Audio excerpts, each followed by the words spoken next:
Hello, today I'm going to be speaking about relationships and ethics in ministry. And what I'm going to be focusing on is going to be overcoming discouragement in the smaller churches. So, discouragement is something that happens to everybody, and pastors are not the exception. Many times we think that pastors are like superhumans that don't experience discouragement. But if we think of men in the Bible, for example, like Moses, when we think about Elijah, Jeremiah, and many other men in the Word of God, they experience discouragement as well.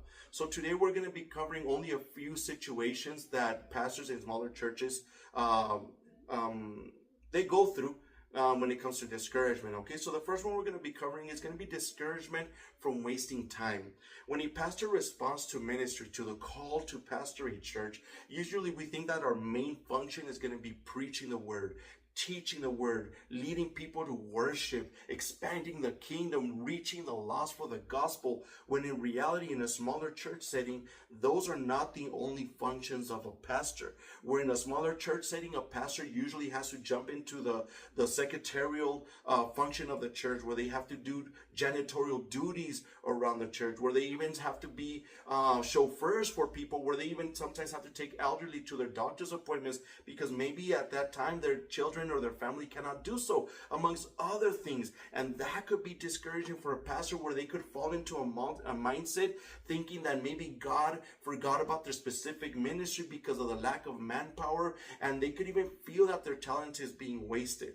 So I wanted to remind you that we have to find courage and remember that everything we do it as unto the Lord, and everything that gets done in the church, it's for the benefit of the people of God, where they come to church on a service and everything is clean, restrooms are clean, the yard is clean, the parking lot is clean, and even when those times where people have to be taken to the doctor's appointment, we're building those relationships with the family of those members of the church. So remember, brother and sister, pastor, find courage in the Lord. The Lord said in the Bible, where he says, the Son of Man did not come to be served, but to serve. And remember that there's a reward for everything we do for the Lord. Another discouragement could be discouragement that comes from ideas being wasted, where a pastor that has a new vision, a new idea from the Lord, and presents it to the church, that could also be a discouraging situation, especially when the smaller church setting is more tradition bound and not really willing to try new ideas.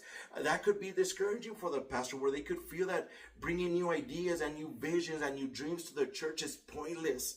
And I want to tell you, brother and sister and pastor that God has called, remember that we have to be as wise as a serpent and harmless as a dove. Let's work on that most influential group of people in the church, and let's plant that seed in their hearts and present the vision and the dream that God has for our church, and let's be patient, let the Lord work in their hearts.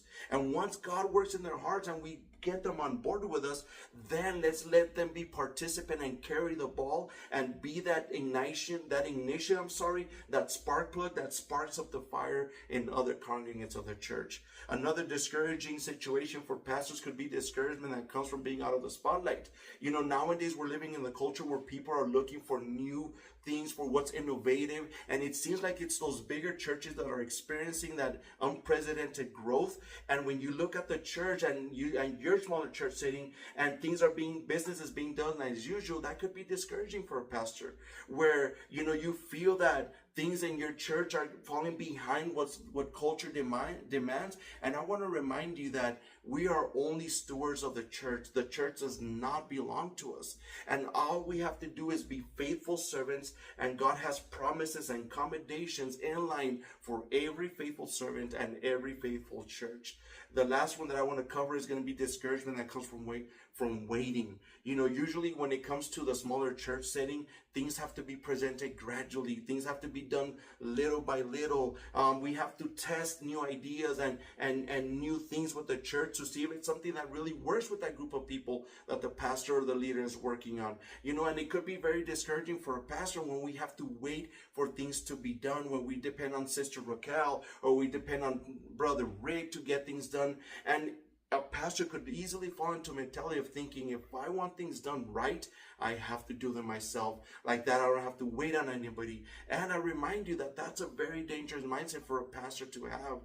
Just like John Maxwell said, he said that pastors are in the people business, not in the program business. So pastors, Let's continue building relationships. Let's continue celebrating those small steps that are taking forward from the church. And remember, if people don't feel that we like them, that we love them, and we understand them, they're going to have a hard time following us. So, Pastor, remember what it says in Joshua 1:9.